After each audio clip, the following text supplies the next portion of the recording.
So I've struggled with my own mental health for most of my life. My mom has depression and anxiety, and she kind of passed those genes on to me.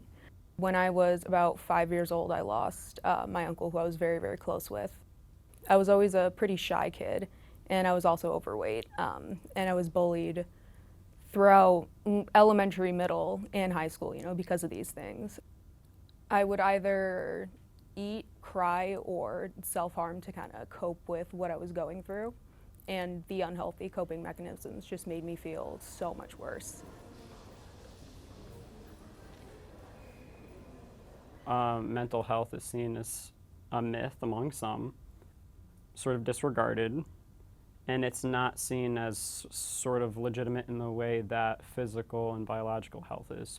But a lot of people might go to like their pediatrician or their physician yearly for a physical checkup, but they, for some reason, don't equate mental health as being as important as their like physical health.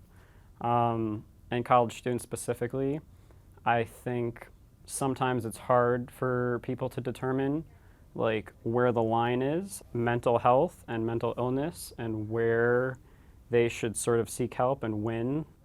So maybe, they have like debilitating anxiety or depression and they wait too long and they should have gotten help here.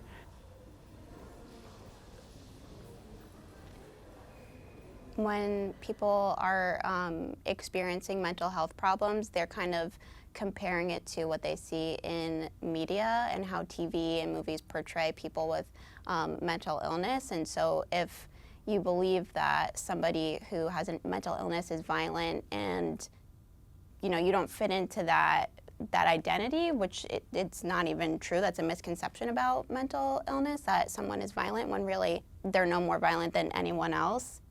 That is a big misconception about mental illness, and if you don't feel like you fit into that identity, then you might not look for help, or if people aren't talking about it, you might not know where help is, or that you have something that you're struggling with.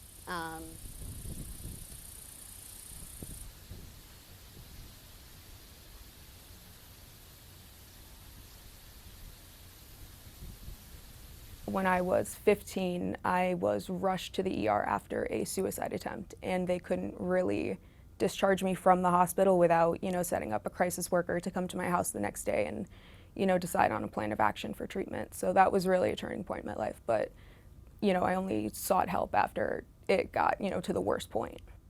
I think that having that predisposition to mental illness mixed with my environmental factors really kind of, stacked the cards against me in a sense.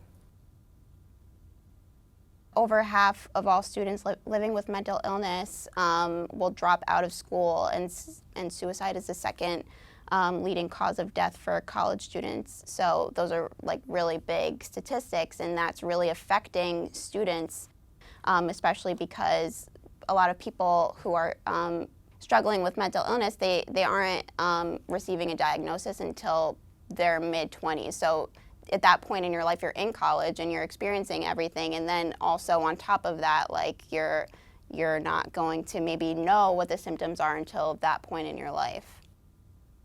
Anxiety and depression disorders are specifically prevalent like in populations of college students. Whether that's they go into college with those disorders, that's part of it, but also the stresses of college also serve to sort of exacerbate, like, and it's almost like a switch.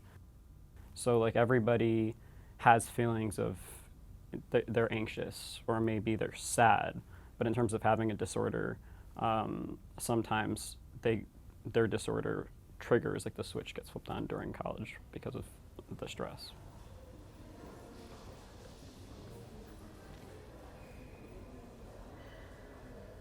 I did seek help. That came only after a very extreme kind of turning point in my life. I finally got the help that I needed, and I was able to, recover. And now I only receive treatment for anxiety and ADHD. And being able to overcome major depressive disorder and post-traumatic stress disorder was very hard. But it's shown me that you don't have to let these things control your life. And I've now, taken that experience and, decided to devote the rest of my life to psychology and helping people who have ever, felt a similar way that I did. So I think in terms of people who are suffering in silence with any mental health problems or disorders diagnosed, undiagnosed, but are just having personal distress, it's not so great to wait until it's so bad that you're completely debilitated to seek help. And there's this stigma of mental health, especially, in our society and the world at large. So while that's sort of a barrier to seeking help, which is understandable, it is truly worth it as someone who also has mental disorders. It might seem scary to sort of get help. It's better to get help, and specifically get help sooner as opposed to waiting until later, because these things just don't go away on their own.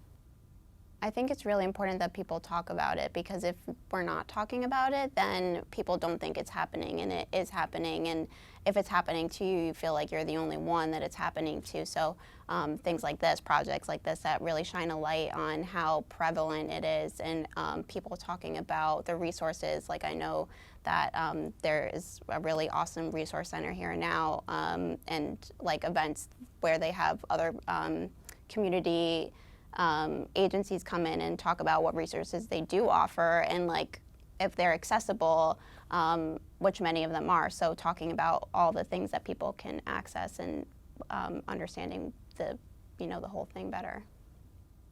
It can get better. It's definitely not easy, and it definitely requires a lot of work to get better.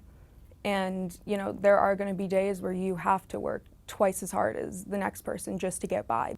But I really think that's why people are able to come out of mental illness so much stronger on the other side. As hard as it seems, it can be done, and you can't ever stop believing in yourself. You have to keep pushing yourself, and you'll be able to do it. You are not alone. You are not alone. You are not alone.